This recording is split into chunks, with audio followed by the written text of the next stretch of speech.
The trunk hit the frozen ground with a sound like a gunshot, and Sallie Ramsey stood over it in the howling dark, her breath coming in ragged clouds, her fingers so numb she could no longer feel whether she was still holding her carpetbag or not. She was. Barely. The snow had been falling for 2 hours and it showed no mercy, no sign of stopping, and the stagecoach that was supposed to carry her the last 7 miles into Caldwell, Kansas, was nothing more than a broken axle and a panicked driver who had already unhitched the horses and ridden away into the blinding white, leaving her with nothing but a promise that help was somewhere on this road if she cared to wait for it. She did not care to wait. She had not come 1,800 miles from Richmond, Virginia, to freeze to death 3 miles outside of a cattle town on the Kansas prairie. She had not buried her mother, sold every last piece of furniture in the house on Carey Street, and boarded 4 trains to die within sight of her destination. The trunk at her feet contained everything she owned in this world: 2 dresses, a winter coat that was rapidly proving insufficient, her mother's Bible, a tin of hairpins, and a stack of letters tied with a blue ribbon. Letters from a man she had never met. Letters that had convinced her to come here. And now she stood in the dark, and the snow was piling against the side of her trunk, and the road stretched in both directions into absolute nothing. And she understood for the first time in her 24 years of life that a person could make a catastrophic mistake while believing with their whole heart that they were doing the bravest and most sensible thing imaginable. She heard the horse before she saw it, a rhythmic crunch of hooves through crusted snow, slow and deliberate, coming from the west. The man who rode out of that darkness was tall even in the saddle, broad through the shoulders, his hat pulled low against the wind, a heavy canvas duster coated white on one side where the snow had been driving sideways. He pulled up his horse 10 feet from her, and for a long moment neither of them moved. "You Sallie Ramsey," he said. His voice was low, measured, the kind of voice a man uses when he is trying not to startle an animal or a frightened child. She stared up at him. "Who are you?" "Warren Lawson," he said. "I am the man whose letters you have been carrying in that bag since September." The silence that fell between them then was enormous, bigger than the storm, bigger than the Kansas sky above them. This was not how it was supposed to go. She had imagined meeting him in town, in daylight, with time to compose herself, to smooth her skirts, to say something graceful. She had imagined him reading her face carefully the way she intended to read his, each of them deciding whether the person standing before them matched the person they had been building inside their own mind for 4 months.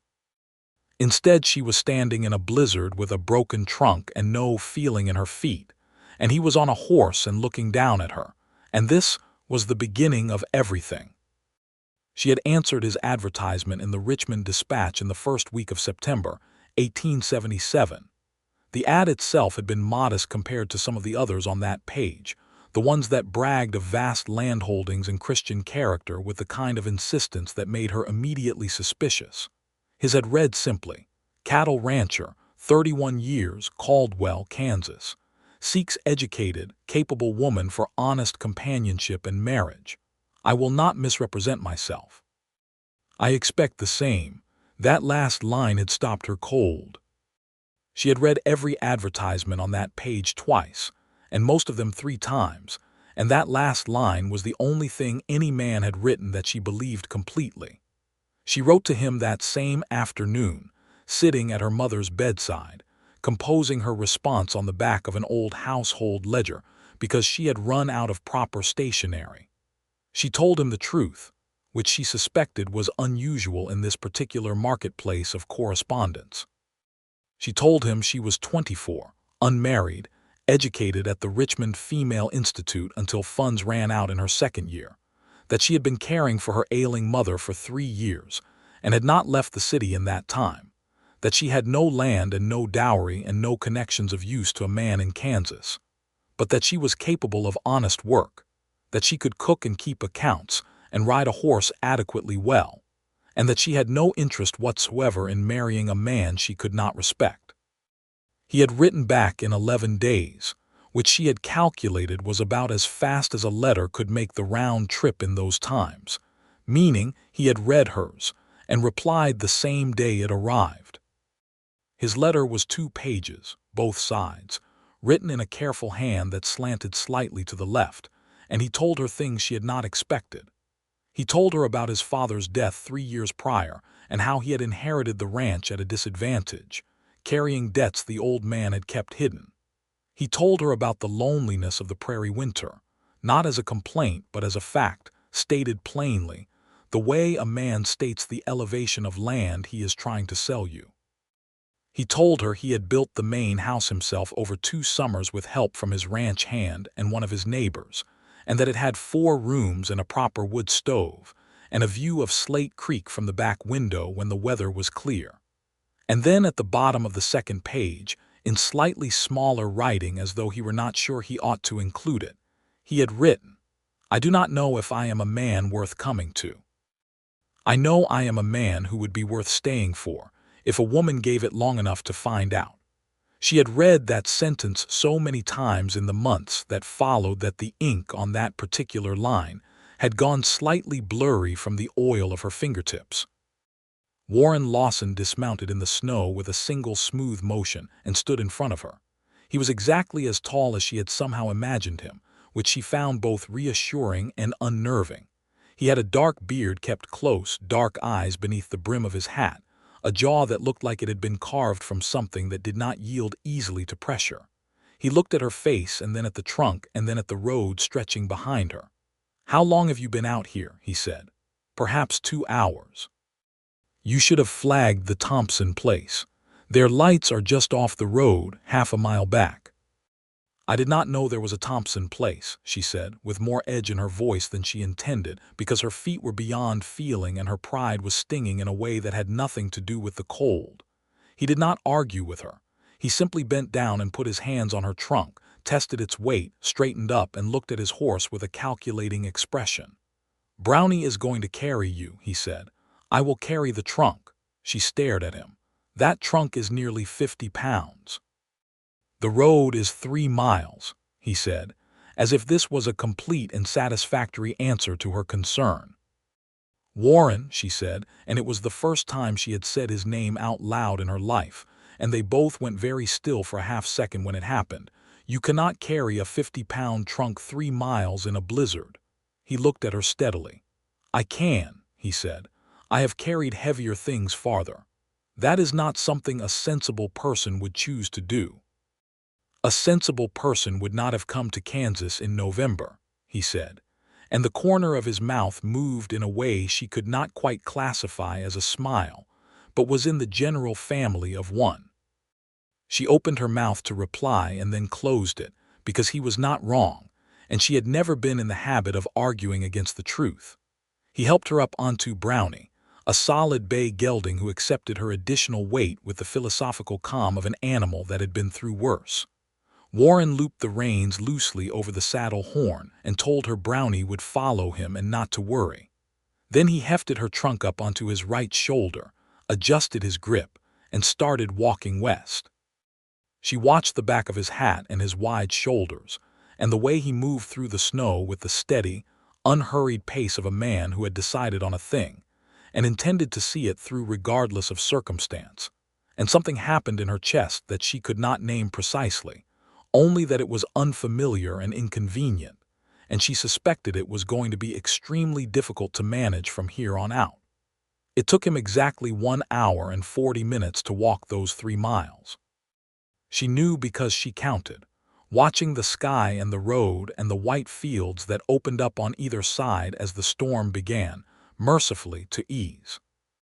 The snow slowed to a dusting by the time the lights of the ranch came into view, small orange squares against the dark that grew steadily warmer and more real as they approached. He set the trunk down by the front door, and she noticed that he set it down carefully, not dropping it, even after all that time and distance. His breath was coming hard, and his duster was soaked through on the shoulder where the trunk had rested. He opened the door, and she stepped inside into warmth so sudden and complete that her eyes filled with tears, which she immediately blamed on the change in temperature. The inside of the house was spare but clean, as he had described it in his letters. A main room with the wood stove burning properly, a table and 2 chairs, shelves along one wall with canned goods, and a row of books she clocked immediately with the automatic attention of a woman who had been taught that a man's books told you more about him than anything he might choose to say. A lantern on the table, a braided rug on the floor, everything practical and nothing wasted. He took off his hat and hung it on a peg by the door, and she saw that his hair was dark and damp at the temples, and that without the hat he looked younger than she had expected, though she had not had much basis for expectation. He was looking at her too, with the careful attention of a man trying to be honest about what he was seeing. "I should have come earlier," he said. "The weather turned faster than I planned. I am sorry." "You came," she said, and meant it as a simple statement of fact, and they both heard it as something considerably larger. He made coffee on the stove because that was what you did in the West when someone arrived from a long distance, and she sat at the table and wrapped both hands around the cup he set in front of her and felt the warmth move up her arms by degrees. He sat across from her, and they looked at each other properly for the first time. "You are not what I pictured," he said. Her spine straightened fractionally. "Is that a difficulty for you?" "No," he said, with such uncomplicated directness that she felt something in her relax that had been wound tight for a very long time. "You are better. I was not certain you would be. I have been trying not to hope too much in one direction." "That is a very sensible precaution," she said. "I have not always been sensible," he said, and the way he said it told her there was a story there, one he was not yet ready to hand over, and she decided in that moment that she would not push for it. She had secrets of her own that she was not yet ready to lay on a table between strangers, except that he was not precisely a stranger. That was the strange thing about correspondence courtship, she thought. You arrived at the physical meeting already carrying a detailed inner portrait of the other person, built from syntax and word choice, and what they chose to tell you, and what they chose to leave out. She knew that he had been engaged once before and that it had ended badly, because he had told her so in his 3rd letter, without giving details, only saying that it had taught him the cost of not being honest from the beginning. She knew that he read everything he could get his hands on, that the nearest lending library was 40 miles away, and he subscribed to 2 journals by mail. She knew that he had a deep distrust of banks, that he drove his own cattle rather than hiring a trail boss, that he had a complicated relationship with his older brother in Colorado that he described only obliquely, but with a heaviness that suggested old injury. And he knew things about her. That she had been her mother's sole caregiver for 3 years and had not resented it, but had sometimes resented the way it had closed off the rest of the world. That she had hoped once to be a school teacher and still believed she might. That she was not afraid of hard work but was deeply afraid of meaninglessness. That she had turned down one proposal in Richmond from a banker's son who was perfectly decent, because she could see the shape of the life she would live with him from the outside, and she could not make herself want it. Those were the kinds of things you told a stranger in a letter in a way you never could tell them face to face. And now they sat across a table from each other with all of that between them, invisible but present, like a room full of furniture in the dark. "The Reverend in Caldwell can marry us Friday," Warren said. "That is what we agreed, but if you have changed your mind I will not hold you to any of it. I can drive you to the hotel in town tomorrow and there is no obligation." She looked at him across the table. "Have you changed your mind?" "No," he said. "Then neither have I," she said. The ranch hand, a man of 40-something named Ellis Pratt who had been with Warren's father before Warren, slept in the bunkhouse and took his meals there and greeted Sallie the following morning with a handshake and the words, "I am real glad you came, ma'am. He has been impossible since October." After which Warren told him from across the yard to go check on the south fence, and Ellis grinned and went. Sallie spent that first day learning the house and the land. Warren showed her the cattle, 43 head of longhorn wintering in the south pasture, the well, the root cellar with its stores of potato and dried bean and salted pork, the small stable where Brownie and Warren's other horse, a gray mare named Patience, stood in their stalls with the supreme indifference of animals that did not need to impress anyone. He showed her the kitchen equipment, which was better than she expected, a proper cast iron range and good pots and a Dutch oven that had been his mother's. "Your mother," Sallie said, turning the Dutch oven in her hands. "She's gone." 8 years, he said. "Mine is 3 months," Sallie said, and put the pot back carefully. He said nothing for a moment. Then, "I know, you told me in your October letter." "I did," she said.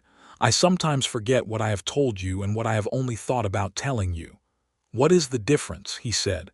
"The difference is considerable," she said. "The things I only thought about telling you would frighten a reasonable man." He leaned against the kitchen doorframe with his arms crossed, and she could see him deciding whether to press for more, and he decided not to, and she was grateful for it in a way she could not have explained without sounding more vulnerable than she was prepared to sound on her second day in Kansas. In the evenings, after supper, they sat by the wood stove and they talked. Not carefully the way strangers talk, measuring every sentence before releasing it, but with the careless depth of people who had already established the shape of each other through months of letters and now were simply filling in the color. He told her about his first winter on his own after his father died, how he had lost 11 head of cattle to a storm he had not prepared adequately for, and how he had sat in this same chair afterward with the ledger open and understood that the ranch was going to take everything he had and might still fail. She told him about the summer after she left the institute, sitting in her mother's parlor with a brain full of literature and grammar and no obvious place to put any of it, watching the life she had planned from age 12 dissolve like sugar in rain. He told her about his previous engagement, slowly and without drama, but with the care of a man recounting something that had cost him.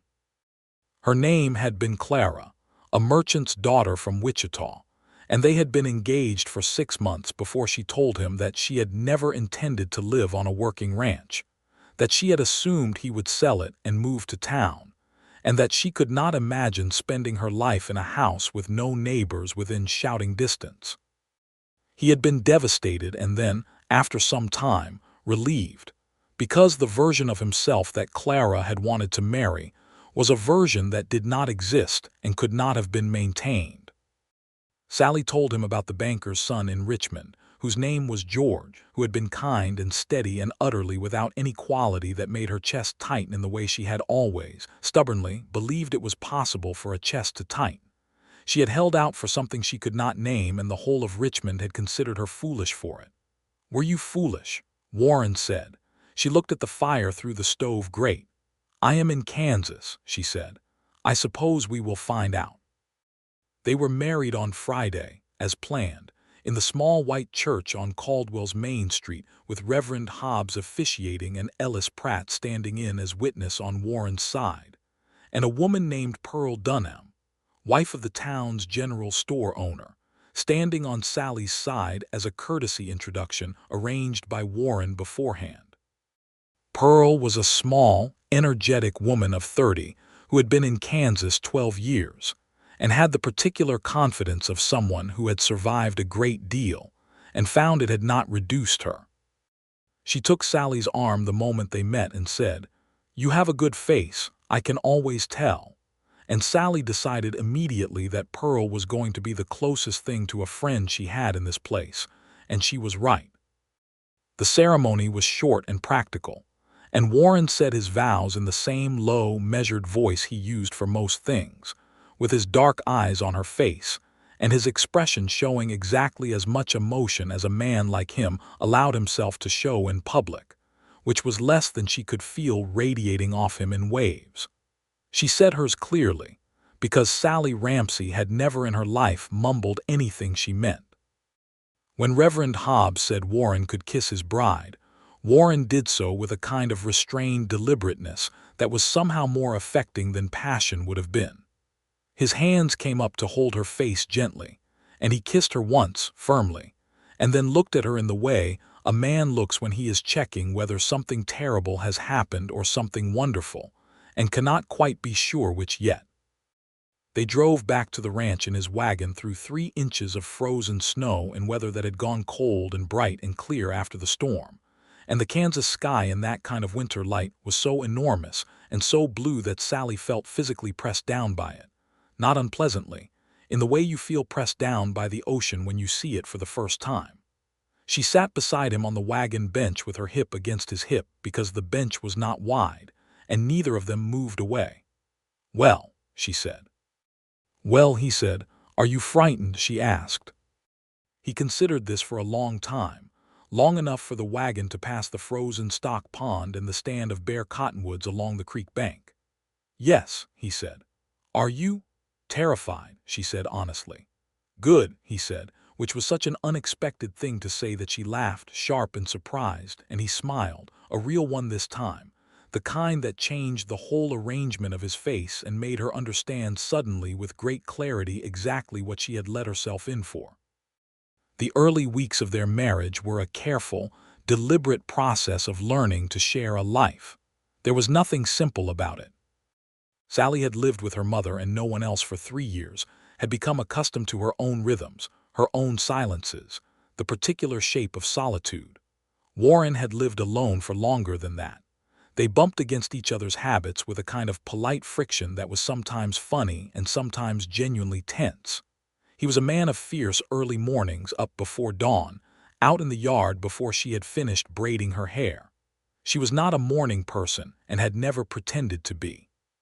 He was methodical and deliberate about every physical task, measuring and planning before beginning anything, which meant things got done correctly but slowly. She was quicker and less precise, and had to learn to slow down when it mattered, and he had to learn to let her do things her own way when the outcome would be the same regardless of method. He was not a demonstrative man by nature. He had been raised in a household, she gathered, where feeling was expressed through action rather than words, where you showed someone they mattered by fixing their fence or saving them a piece of winter wood, not by telling them. She had been raised in a household where her mother spoke love constantly and expansively and had taught Sallie to do the same. This required adjustment on both their parts, but he listened. That was the thing she had not been prepared for, having mostly known men who heard what you said while thinking about what they intended to say next. Warren Lawson listened to her the way he read a book, with his full attention, his dark eyes on her face, absorbing rather than merely receiving. It made her feel, sometimes, almost too seen, the way you feel when a lamp is turned up higher than necessary in a small room. One evening in their 3rd week, she made a miscalculation with the bread dough, and it came out wrong, dense and slightly sour. And she was angrier about it than was reasonable because bread was not supposed to be difficult, and she had been baking bread since she was 12. She put it on the table without comment. He ate 2 slices without expression and then said, "The elevation does something to the rise. It took me until my 2nd winter to understand the wood stove's particular temper. I can show you what I have worked out if you want." She had stared at him. "You bake bread. Who did you think made bread out here before you came?" She had not thought about it. She realized she had not thought about it. She had arrived with a set of assumptions about the division of labor on a ranch that were apparently not entirely accurate. She felt embarrassed and then interested. "Show me," she said. He did. The next morning before dawn, he showed her how he managed the temperature, where the stove ran hot and where it ran cool, the exact texture the dough needed before it went into the oven. Standing in the kitchen in the pre-dawn dark with flour on both their hands and their shoulders occasionally touching as they worked, she thought, "This is what it looks like. This is what none of the letters could have told me. This daily, physical, flour-dusted reality of belonging to someone." December settled over the Kansas prairie with unrelenting cold and the kind of wind that found every gap in every wall and made the stove work twice as hard. Sallie began teaching herself the ranch accounts because Warren kept them in a system that had evolved organically over years and was comprehensible mainly to him. He gave her the ledgers without hesitation, which surprised her. "You are not worried I will find something wrong?" she asked. "I would be more worried if you couldn't find it," he said. She found several things. Nothing catastrophic, but a pattern of small inefficiencies in the purchasing of feed that she could address by changing the timing and the supplier. She presented her analysis to him one evening after supper, spreading the ledger on the table and walking him through it, expecting the defensiveness that most men showed when a woman pointed out that they had been doing something incorrectly. He looked at her calculations for a long time in silence, then said, "You are right about all of it. Do it however you think is best." She had to look down at the ledger to hide the expression on her face, because it was too much, the simple, uncomplicated acceptance of her competence from a man who had every societal reason to resist it. The letter arrived in the second week of December, forwarded through 3 stages of postal routing from Richmond. She recognized the handwriting immediately, and the recognition hit her like cold water. It was from her mother's attorney, a man named Beaumont Hadley, and the letter concerned the small house on Carey Street that she had believed sold free and clear before her departure. It was not. The sale, it turned out, had not been completed properly. There was a lien on the property that Hadley had failed to discover in his initial examination, a debt her father had incurred long before his death that had sat quietly on the title for 20 years. The buyer had discovered it and withdrawn. The house was back in her name, and the lien was for $230. She sat with the letter for a long time before she told Warren. When she did tell him that evening, she laid it out plainly because she had promised herself early that whatever else she was uncertain of in this marriage, she would not repeat the mistake of Clara, who had hidden her real expectations until they became untenable. She told him about the house and the debt, and the fact that she had arrived in Kansas believing she had no outstanding obligations in Virginia, and now discovered she had a significant one. $230, he said, not as a question. "I know it is a great deal," she said. "I can write to Hadley and explore other buyers. If someone takes the house with the lien attached and settles it themselves, there might be a small remainder after the debt is cleared, perhaps $50. Or," Warren said, folding the letter back along its crease, "we settle the lien ourselves, sell the house clean, and recover the $200 from the sale price." She stared at him. "That would require sending $230 to Virginia." "I know what it would require," he said. "Do you want the house sold clean?" "Yes," she said. "But I will not ask you to." "You did not ask," he said. "I offered. There is a difference. The same difference as between secrets and simply not having been asked yet." She understood that he was referring to her comment in the kitchen weeks ago about the things she had almost told him, and she felt something move in her, a loosening like ice in a river at the first approach of spring. They sent the money to Hadley in January. The house sold in February, and the remainder, $62, arrived by postal money order in March, and Warren put it in her hand and closed her fingers around it and said, "Yours," without any further discussion. The winter deepened. The cattle required daily management through the cold, and Warren and Ellis worked hard hours that left him coming in after dark with hands reddened from the cold, and a particular exhausted quiet that was different from his ordinary quietness. She learned to read the different qualities of his silences the way you learn to read weather. This silence was bone-tired. This one was thoughtful. This one was the silence of a man holding something difficult at a careful distance until he was ready to deal with it. There was a night in January when a steer broke through the south fence, and 3 others followed, and they spent 2 hours in the dark recovering them. Ellis and Warren and Sallie herself, because she had been awake when she heard the commotion, and she had put on every piece of warm clothing she owned and come out with a lantern without being asked. Afterward, with the cattle back in the pasture and the fence repaired temporarily with rope until morning, Warren had looked at her across the yard in the lantern light with an expression she had not seen from him before. It was not gratitude exactly, though it was related to that. It was something closer to recognition. Inside, while she made coffee and he warmed his hands at the stove, he said quietly, "You did not have to come out." "I know," she said. "Not every woman would." She turned to look at him. "Were you worrying about that, whether I would be adequate to the life here?" He did not deny it. "It was a concern," he said, "in the abstract before." "And now," she said. He looked at her across the small kitchen in the warm light. "Now I am starting to wonder if you are better at all of this than I am," he said, and there was something in his voice that was not entirely joking. She carried that sentence around inside her for days afterward, turning it over like a smooth stone. February brought 2 significant snowstorms and a week of temperatures that dropped below anything Sallie had experienced in Virginia and made the well water freeze in the bucket between the pump and the door. It also brought Pearl Dunham out to the ranch in her husband Martin's sleigh, bundled to the eyes in wool, bearing a jar of preserved peaches and enough news from town to fill an afternoon. Pearl was exactly the kind of friend Sallie needed. Practical, unromantic about hardship, genuinely curious about other people, and possessed of a sense of humor so dry that you sometimes missed it on the first pass.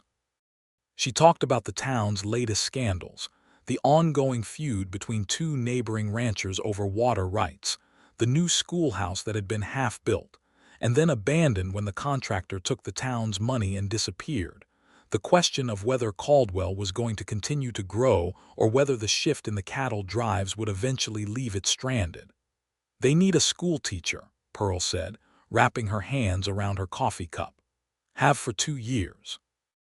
There are 40 children in this county with no proper education happening. Mrs. Olson did what she could, but she moved to Wichita in October, and no one has replaced her." Sallie looked up from the preserves she was opening. "What kind of education did Mrs. Olson have?" "Practical rather than formal," Pearl said, watching Sallie's face with the keen attention of someone who had just dropped a line in a pond and was waiting. "Why?" "I have 2 years at the Richmond Female Institute," Sallie said. "Mathematics through algebra, literature, grammar, basic geography, and history. I am not formally certified." "The county does not require certification if no certified candidate presents themselves," Pearl said, "which they have not. I happen to know this because my husband is on the county school board, which is why I am bringing it up." Sallie put down the jar. "Pearl, did you come out here specifically to offer me this?" Pearl's expression was a small masterpiece of innocence. "I came to bring you preserved peaches." And the rest was a natural development of the conversation. Warren was in the barn when Pearl left and Sallie went out to find him, pulling her coat tight against the wind. She told him what Pearl had said, standing in the stable doorway with Patience's warm breath steaming in the cold air behind her. He listened. Then he said, "Do you want it?" "I want to know if you would object," she said. "Why would I object?" he said. "Because it would take me away from the house 3 days a week, because it might be some men would feel." "Sallie," he said, turning to face her fully, "I wrote in my advertisement that I wanted a capable woman. I meant it. I did not mean capable of keeping my house and then stopping. I did not marry you to make you smaller." She stood in the cold looking at him. The wind came around the corner of the barn and moved the loose strands of hair across her face, and she pushed them back. "You are an unusual man," she said. "I am aware," he said, "that this is usually meant as a criticism. I prefer to take it as a compliment." "It is a compliment," she said. She began teaching school in the first week of March, 3 days a week in the half-repaired schoolhouse that the county had finished properly by then, with 22 students ranging from age 6 to 14, which was a wider range of educational need than she had prepared for, but which she managed by dividing them into groups and working with each group in rotation. It was exhausting and exhilarating in equal measure, and she came home on teaching days with her mind going at full speed, talking through the day over supper while Warren listened and asked questions, and occasionally offered observations about particular students whose families he knew from ranching business. Riding 3 miles to school in winter 3 times a week required the gray mare patience, and Warren showed Sallie how to manage Patience's tack herself, because he was not always going to be available to saddle her. And this led to a series of early mornings in the stable that became, unexpectedly, one of their more intimate routines, the two of them working together in the lantern-lit warmth of the stable before the day separated them into their respective responsibilities. It was in the stable on one of those mornings in late March that he kissed her properly for the first time since the wedding, not the restrained, public kiss at the church, a real one. She had been adjusting the girth strap, and he had moved to help her, and their hands had met on the leather, and then they had both gone still, and then he had turned her gently by the shoulder and kissed her with the same deliberate intention he brought to everything he did, and she kissed him back with the full force of 4 months of carefully managed proximity, and Patience turned her head and looked at them with enormous equine patience, hence presumably the name. Afterward, Sallie pressed her forehead against his shoulder for a moment, and he put his hand on the back of her head, and neither of them said anything, because there was nothing useful that words could add to what had just been understood between them. April came in with mud and birdsong and the first tentative green along Slate Creek, and Sallie stood at the back window one morning and saw what he had meant in his very first letter about the view of the creek in clear weather, and she thought, I understand now why he wanted someone to share this with. Not for use or for labor, though both were needed, but because some views are diminished by having no one beside you to confirm they are real. The spring cattle work was all-consuming. The longhorns were calving and the calves required watching, and the weather was unpredictable in the way Kansas spring weather always was, sunny and warm one day and sleeting the next, and Warren and Ellis worked from before dawn to after dark, and she fed them both at the table twice a day, and sometimes 3 times if they came in at midday, which they sometimes did. She did not mind this work. She had never minded work that had a visible, tangible result. There was a night in April when a late frost threatened the newborn calves, and they stayed up through the night together, she and Warren and Ellis, bringing the youngest ones into the barn, working by lantern light.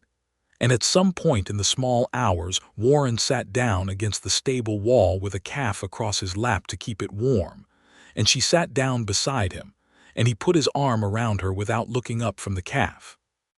And she leaned into his side, and they sat like that for an hour while Ellis napped in the corner, and the frost made the grass crackle outside, and she thought, this is the kind of thing you cannot write in a letter. This warmth. This specific warmth of a specific shoulder. It was in May that the trouble came. His brother's name was Douglas Lawson. He appeared at the ranch on a Thursday afternoon in the second week of May on a horse that had been ridden hard and not well cared for, his clothes worn and his face carrying the particular combination of charm and damage that Sallie recognized from some of the men she had known in Richmond, men who had done a great deal to themselves and were at the stage of doing a great deal to other people as a consequence. Douglas was 36, 5 years older than Warren. He had the same dark eyes and the same jaw, but everything else was different, softer and harder at once. The way a tool that has been misused both wears faster and gets meaner in the process. He embraced Warren in the yard with a warmth that Warren returned more cautiously, and then he turned to Sallie with a smile that was extremely accomplished and somehow wrong in a way she could feel before she could articulate it. So this is the woman who finally got my brother to do something sensible, Douglas said, shaking her hand. I did not believe it until I saw it. It is good to meet you, Sallie said carefully. Over supper that evening, she watched Warren the way she had learned to watch him, not at the center of her attention but at the edge, where she could monitor the fine adjustments of his expression without him feeling watched. And what she saw was this. Warren around his brother was a slightly diminished version of Warren alone. Not greatly diminished, and no one who did not know him well would have noticed, but she knew him well. He was careful, guarded in a particular way, the way a man is careful around someone who has access to old injuries. She found out why, gradually over the following days, partly from Douglas himself, who talked freely and had no apparent awareness of what his talking revealed, and partly from Ellis, who had known both brothers since they were boys, and who was loyal to Warren in the way that only genuinely good men are loyal, without calculation or performance. The story was this. When their father had died, the ranch had come to Warren because Warren was the one who had been working it while Douglas had been in Colorado with a mining venture that sounded significant when described and had produced, in 5 years, a sum of money that Douglas declined to specify but that Ellis indicated with a single raised eyebrow. The mine was finished. The money was finished. Douglas had come to Caldwell because he needed assistance, and Warren was the only person left he could ask. Warren knew this. He told Sallie so directly one evening when Douglas had gone to the bunkhouse to sleep, sitting at the table with his coffee and his forthright, uncomfortable honesty. "He is going to ask me for money," he said. "I know," she said. "He has done it before. He has always paid it back, eventually. But this time is different," she said. He looked at her. "Why do you say that?" "Because the last time he came, you did not have a wife. This time he knows the account of your household goes through 2 people now. He is going to try to establish with me that the money is owed, that it is a family obligation, before he makes the formal request to you." Warren was still for a moment. "He has been talking to you." "At length," she said. "Your brother is extremely charming, Warren, in the way that people are charming when they need something from you." He looked at the table. "He is my brother." "I know he is," she said. "What are you asking me to do?" "I am not asking you to do anything," she said. "I am telling you what I see, because you asked me once to tell you when I see something useful, and because I promised you when we married that I would not hide things that mattered. What you do with it is your decision." He sat with this for a long time. Then, "How much do you think he needs?" "More than we have to spare comfortably," she said. "Less than what he will ask for. Can we manage it?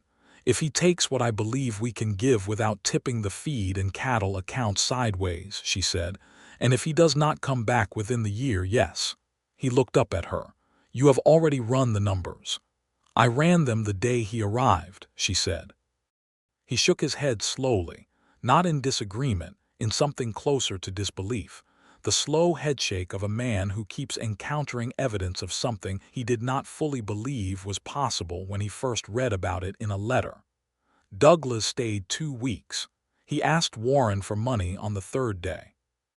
Warren gave him a figure that was lower than Douglas had hoped for and higher than Sallie had feared. A number arrived at, she knew, by the same careful calculation she had done from the accounts, because Warren was not a stupid man and he knew his ranch better than anyone. Douglas accepted it with grace, which she thought more creditable than she expected. Before he left, Douglas sought her out where she was hanging washing on the line in the warm May morning, and he said, with something that seemed for the first time entirely unperformed, "Take care of him. He is better than he allows himself to believe." "I am aware of that," she said, pinning a sheet to the line. "He could have had a bigger life," Douglas said, not unkindly but with the complicated feeling of a man who had gone for the bigger life and found it mostly holes. "He stayed here and made it work. I did not." "He stayed here," she agreed. "It seems to have suited him." Douglas looked at the house and the land with an expression she could not quite classify, equal parts envy and genuine affection, and then he tipped his hat to her and rode out, and she watched him go with the feeling of a window closed against weather, grateful for the warmth left behind. June brought the full Kansas summer, which was hot in a way that was different from Virginia heat. Direct and unmediated, the sun enormous and present, the sky so unobstructed it seemed to press down. The school session ended for summer, and her days expanded again into the ranch. The teaching salary, small as it was, had been going directly into the household account, and she and Warren had a conversation at the end of June about the fall season, whether she would continue, what it would mean for the balance of the accounts. "Of course you will continue," he said, in the tone of someone settling a question that had not really been in doubt. "I want to make sure you understand I prefer the arrangement we have," she said. "I prefer contributing." I know you do, he said. I would not have it any other way. Sallie, he paused. I need to tell you something. Something in his voice made her set down the dish she was drying. In September I will have to drive the cattle to market, he said. I have done it every year. It is a 10-day ride to Wichita. Ellis will be here, but I will be away for at least 2 weeks when you count the return. That is not a secret, she said slowly. I knew there was a cattle drive. I know, he said. But this year it is different because you are here and I have been. He started again. I did not want to leave a woman alone at the place I was supposed to be protecting, and I realize that is not a modern way of thinking about it. And I know you are capable of managing whatever comes up, but the fact of it has been sitting in my chest since January, and I did not know how to say it without sounding like I did not trust you to handle it, which is not the concern. The concern is entirely different from that. She looked at him for a long moment. You will miss being here, she said. He looked away. I have not missed being places in a very long time, he said quietly. It is an unusual feeling. She went to him then, not thinking about it, just moving, and put her arms around him from behind, her face against his back, and felt him exhale slowly, the long, steady exhale of a man releasing a held breath. I will be here when you come back, she said. And I will manage whatever needs managing while you are gone. And when you return, I expect a detailed account of everything you saw on the road, because I intend to go with you next year and I want to know what to prepare for. He turned around inside her arms. You want to go on the cattle drive? I want to see Kansas beyond a 3-mile radius, she said. He laughed. The fully unguarded laugh she had discovered was inside him somewhere around February, and which she had made it a personal project to elicit as often as possible, and he held her properly, both arms, the way he had gradually learned to allow himself to hold her, without the residual stiffness of a man not sure of his welcome. July was the summer of becoming fully comfortable. There is a particular intimacy in learning where another person's careful edges are, the places where they need approach rather than entry, the places where they need no approach at all, just presence. Sallie had an edge around her mother's things, the Bible in the trunk, the brooch she had pinned to her coat for the wedding, and Warren never pushed at it. He had an edge around his father's ledgers, the first set from before his time, which he kept in a locked box under the bed, and she never pushed at his. They moved around each other's edges with the learned courtesy of people who had come to value each other's interior spaces as much as their own. She was 3 months along when she told him, which was late August. They were on the back porch after supper in the warm end-of-summer evening, watching the light go out of the western sky in the particular layered way it went out over flat country, gold to orange to rose to a deep violet that lasted longer than you expected before the stars came through. She had been fairly certain for 6 weeks, and had spent those 6 weeks in a state of private turbulence that she had not entirely managed to conceal from him, though he had asked twice, and she had twice said she was thinking through a problem at school, which was technically true in that she was always thinking through a problem at school, simply not the one he was inferring. She told him plainly and without preamble because that was how she told him things, and watched his face. He was still for a long time. She counted 4 heartbeats. Are you well? He said. I am well, she said. I'm also, apparently, terrified again. Good, he said, and they both recognized this as the echo of what he had said on the wagon bench on their wedding day, and the echo of it closed a circle she had not known was open.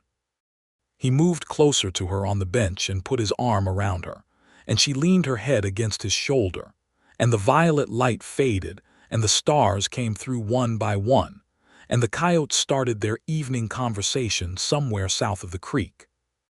Boy or girl, he said after a while. We cannot know, she said.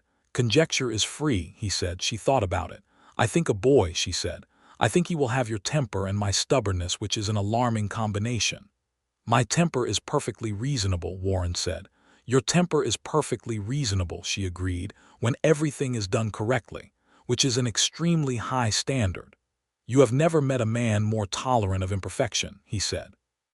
Warren Lawson, she said, sitting up to look at him.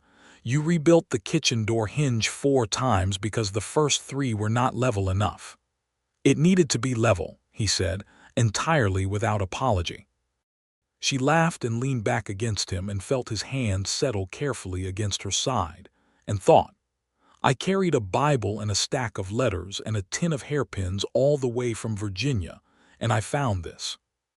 I found this specific shoulder in this specific darkness, and the sound of coyotes and the smell of sage and a man who rebuilt the door hinge 4 times, and I will not have that reduced by anyone or anything, not distance and not doubt, and not the complicated ongoing project of learning each other. He drove the cattle to Wichita in September as planned, with Ellis and 2 hired hands, and she stayed and managed the ranch for 14 days, and the only significant crisis was a downed section of north fence that she directed a neighboring rancher's son to help repair, paying him fairly from the household account, which Warren reviewed on his return and said nothing at all about except, good rate.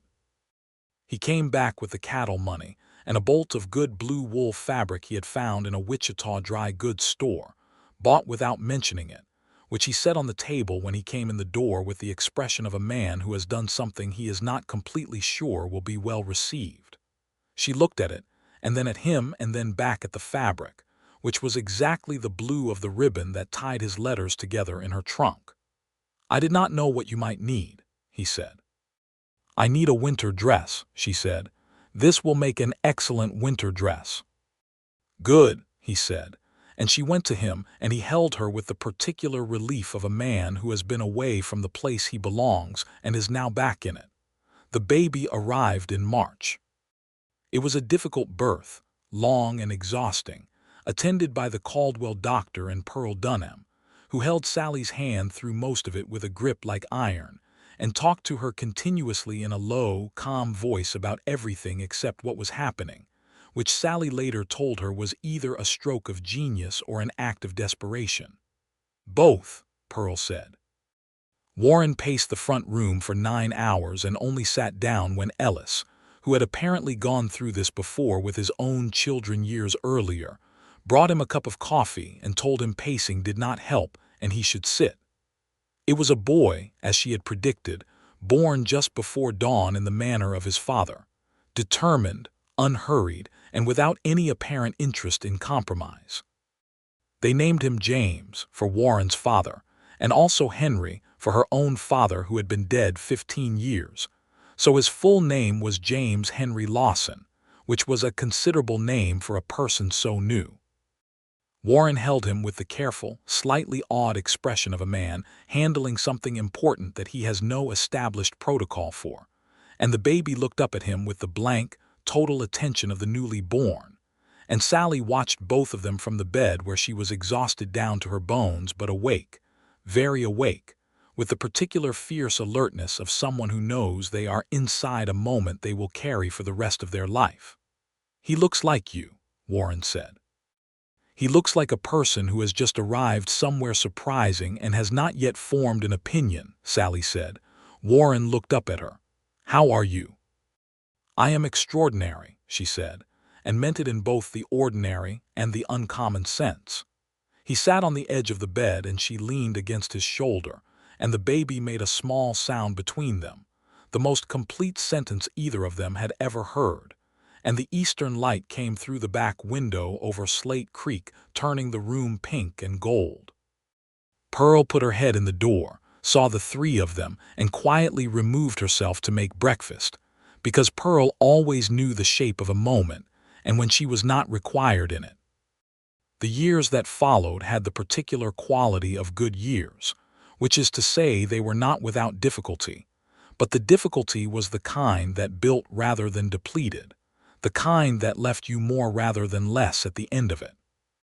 James was a vigorous child who walked at 10 months and talked at 11, and had from the beginning a focused curiosity about everything mechanical and physical that he had clearly inherited from his father, taking apart the latch on his bedroom door at age 3 to examine how it worked and reassembling it incorrectly so that it locked from the outside, which he seemed to find entirely satisfactory. He followed Warren everywhere from the moment he was old enough to follow, and Warren showed him everything with the same patient thoroughness he brought to all teaching, which had turned out to be one of his gifts she had not anticipated. She taught school for 4 consecutive years in Caldwell, until a young woman came out from Ohio with genuine teaching credentials, and the county was able to offer her a permanent position. Sallie had been expecting to feel the loss of it more than she did. Instead, she felt a clean satisfaction, like finishing a book that had been exactly the right length. She had been what the county needed when it needed it. She had taught 47 children to read and write and calculate, and several of them she was fairly certain she had also taught, incidentally, to love books, which seemed to her the more significant achievement. Pearl and Martin Dunham remained their closest friends, close in the way frontier friendships are close, forged in proximity and necessity, and the particular mutual knowledge that comes from being witnesses to each other's ordinary life. Martin was on the county commissioner board by then, and Pearl had begun organizing what she called the Ladies' Improvement Society, which primarily improved things Pearl thought needed improving regardless of whether anyone else had identified them as deficiencies, which was a quality Sallie deeply admired. The second child came 4 years after James. Another boy, born in summer, easier than James had been and arrived in the world, with a temperament so different from his brother's that Sallie and Warren both looked at each other over his head, with the expressions of people discovering that human nature is not predictable regardless of shared parentage. They named him Robert for no particular deceased ancestor, simply because it suited him, and Robert was a quiet, observant child who sat and watched everything for long periods before engaging with it, in a manner that Sallie recognized as unmistakably her own. The cattle business grew steadily. By 1884, Warren had doubled the herd from the 43 longhorns Sallie had seen on her first day, and he had added 10 acres to the south pasture by purchasing the adjacent land from a neighbor who was moving his family to Oklahoma Territory. The main house gained a 5th room, built over one spring season with James nominally helping and actually making the process considerably longer, which Warren accepted with good humor and Sallie documented in her journal with tremendous affection. There was a winter when the accounts went difficult, 1886, the year the cattle prices collapsed across the plains because the overproduction of the early decade had finally caught up with the market. They tightened everything, calculated carefully, made it through without losing the herd or the land or each other's composure, though there were evenings that December when she saw the weight of it on him, and she sat across the table and went through the numbers with him again, not because they would improve on review but because going through them together was itself a resource, like checking the food stores, knowing what you had made it easier to decide what to do with it. "We will be all right," she told him on one of those evenings. "I know we will," he said, "because you will not allow us to be otherwise." "That is a great deal of responsibility to assign me," she said. "You came 1,800 miles in November," he said. "I assign you nothing. I observe what you are already doing." She looked at him across the table, this man she had met in a blizzard in his 32nd year, who had carried her trunk 3 miles in the snow before she had known for certain she was going to trust him, who had handed her the ledgers and the accounts and the keys to every locked and unlocked space in his life, with the straightforward confidence of someone who has decided to believe in something, and intends to follow that decision through regardless of risk. She thought about the line at the bottom of his second letter, the one she had read so many times the ink went blurry. "I do not know if I am a man worth coming to. I know I am a man who would be worth staying for." She had stayed for 9 years. She intended to stay for all the rest of them. "Warren," she said. "Yes," he said, looking up from the ledger. "I want you to know something," she said. "I know that you know most of it, but I want to say it plainly, the way we have always said things to each other." He set down his pencil. "When I answered your advertisement," she said, "I was hoping for something practical, a place to be useful, a reasonable man."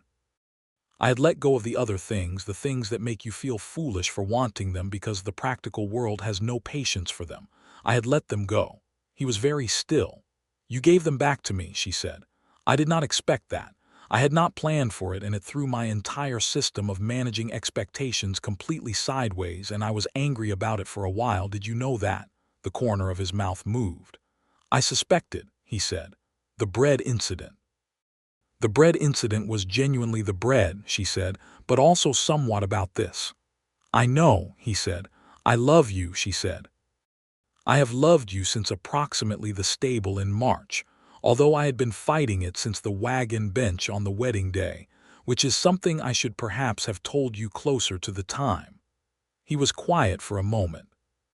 The lamplight was warm and the wood stove was working, and outside the December wind was making its presence known against the walls of the house he had built with his own hands and enlarged for her, for them, for the family that had grown from a stack of letters and a blizzard and 3 miles of snow. I have loved you, he said carefully, since you told me you were terrified and then married me anyway, which was the correct order to do those things in. That is a very unusual moment to fall in love, she said. I am an unusual man, he said. You have said so. I meant it as a compliment, she said. I know you did, he said, and came around the table to her, and she stood to meet him, and he held her in the warm lamplit kitchen of the house on Slate Creek with the Kansas wind outside and the boys asleep in their rooms, and she pressed her face against his shoulder, this particular shoulder she had been leaning against for 9 years, and felt the deep settled certainty of someone who has arrived, completely and irrevocably, exactly where they are supposed to be. The spring of 1888 was the most beautiful Sallie had seen in her 11 years in Kansas, which was saying something because she had stopped comparing Kansas springs to Virginia springs some years back and started appreciating each as its own specific miracle. The creek ran high and clear. The cottonwoods came out in a green so new it almost ached, and the calves were strong that year. Warren said the best he had seen. James was 10, and Robert was 6, and they were together. An ongoing experiment in how two people from exactly the same family could be made of entirely different material. James had Warren's precision and his mother's verbal facility, which made him simultaneously excellent at mathematics and alarmingly good at argument, a combination that Pearl Dunham said was going to make him either a very successful lawyer or a genuine menace.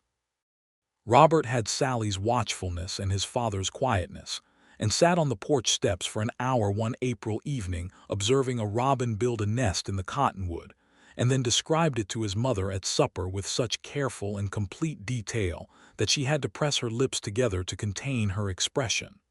That summer Douglas came back. She had expected it at some point. He was that kind of recurring element. But this Douglas was different from the one who had ridden in 6 years earlier on the neglected horse.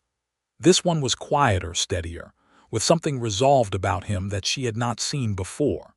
He had been in Wyoming, he said, working for a large ranch operation, foreman for the past 2 years, a genuinely responsible position that had apparently agreed with him in ways that independent ventures had not.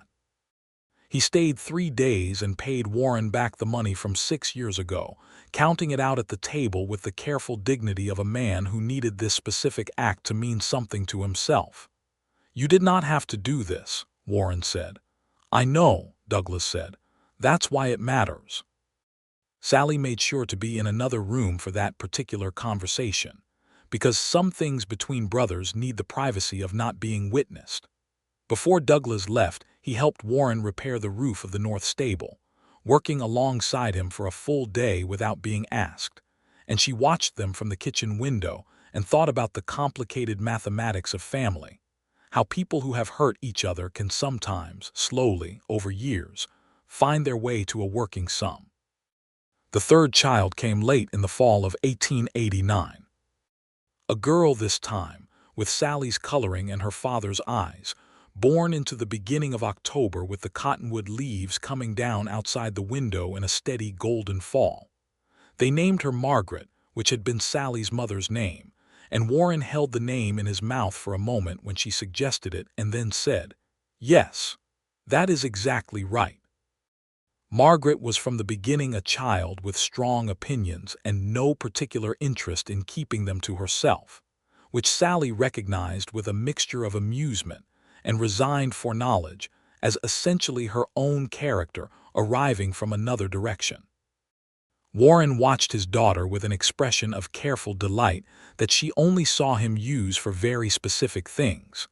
The view from the back window on a clear morning, a well-solved problem, the moments when something difficult turned out to have been worth it. James took his role as older brother with the same seriousness he took everything, reading to Robert and Margaret each evening if his parents were busy, helping Robert with his numbers, letting Margaret follow him around the yard with the imperious confidence of a small person who has assessed the situation and decided who is in charge.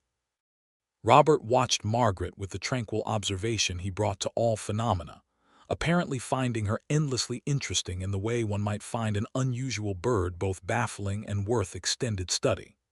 In 1891, Warren and Sallie stood together at the back window of the house on Slate Creek on a clear October morning, and the view was exactly what he had described in his very first letter, and she had been seeing for 14 years now and never quite got past. The light came off the water in a way that made everything look slightly more real than ordinary, the gold of the cottonwoods and the blue of the sky, and the brown of the dry grass catching the angle of the morning. "I am thinking about something," she said. "Tell me," he said. "The county is going to need a proper school again," she said.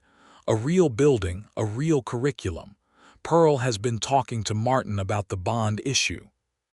And I have been thinking that someone with actual experience establishing a school from nothing, and someone who now has time and inclination, and someone who perhaps has a proposal already written in a notebook in the desk drawer."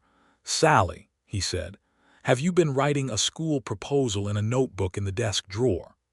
"Since March," she said. He looked at her with the expression she loved best of all his expressions, the one that was not quite a smile but was everything adjacent to it, the one that said he found her, specifically delightful, specifically after 14 years of daily evidence of her exact character, still and continuously surprising.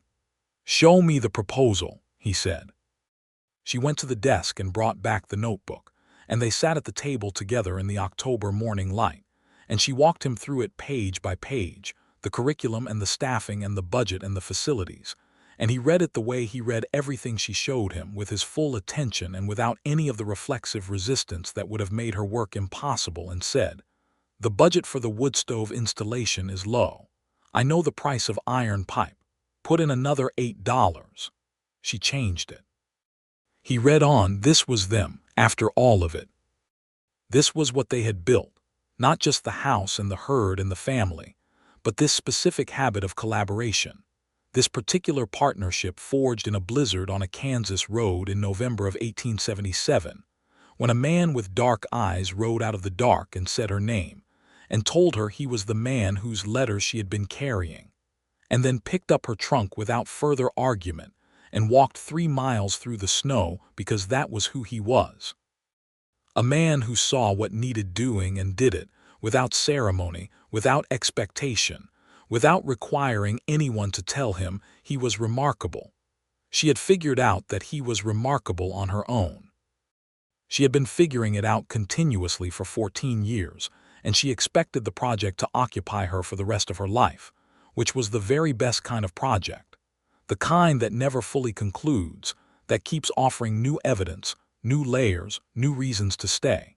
She had come to Kansas with 50 pounds of worldly goods and a stack of letters and the private, stubborn belief that a chest could tighten in a way she had not yet experienced. She had been right about all of it. He had advertised for a capable woman, and someone honest enough not to misrepresent herself. He had gotten that, and also apparently considerably more, which he had communicated over 14 years primarily through action rather than speech, through rebuilt door hinges and blue wool fabric, and the careful way he still, in the mornings, made sure her coffee was hot before his own. The school proposal was accepted by the county commission that November. The building was funded and constructed the following spring. Sallie served as both organizer and first head teacher, with 2 assistants hired from Kansas City, and the school opened in September of 1892 with 63 students and a wood stove that cost exactly the right amount. Pearl was at the opening ceremony and embraced Sallie afterward with the arm strength of a woman who had been helping build things in Caldwell for 20 years. "I told you you had a good face," Pearl said. "You told me that on my wedding day," Sallie said. "I had been here approximately 1 hour." "I was right," Pearl said simply, in the way Pearl was always simply right. Warren stood at the back of the schoolroom during the ceremony with James at his shoulder and Robert beside him and Margaret climbing on the bench despite everyone's better judgment. And Sallie caught his eye across the room, and he gave her the look, the one that was not quite a smile, the one that had been hers specifically since approximately February of 1878, and she looked back at him the way you look at something you have chosen, completely and deliberately, every single day. That evening, after the boys were in their rooms and Margaret was finally asleep after an extended campaign of resistance, they sat on the back porch in the September dark with the creek running below them and the cottonwoods going dark against the sky. The air was cool and she had her shawl and he had his coffee, and they sat in the comfortable silence they had built over years, the silence that was not absence but presence, not empty but full. "We should send a notice to Pearl for the school," he said. "The procedure for the winter term enrollment." "I have already written it," she said. "Of course you have," he said. "I also wrote to the county about the roads to the school," she said. "The south track is impassable in winter. They need to grade it before November. And I am sure you suggested the specific grade and drainage," he said. "I included a diagram," she said. He was quiet for a moment and then he laughed, the full and unguarded laugh, and she laughed too, and the creek made its steady sound below them and the stars were enormous over the flat Kansas darkness, and this was it. This was the answer to the question she had asked herself in the blizzard on the road 14 years ago, standing over a broken trunk with no feeling in her feet. Yes, she had been right to come. Yes, the chest could tighten. Yes, it was worth every mile. She had carried his letters all the way from Virginia in a carpetbag, tied with blue ribbon, and he had carried her trunk 3 miles through the snow on his shoulder, without once suggesting it was anything other than the obvious thing to do. And between those 2 facts the rest of their life had assembled itself, year by year and room by room and child by child and November by November, into something that was bigger and more real than either of them had planned for when they each, separately and somewhat terrified, had decided to be honest with a stranger.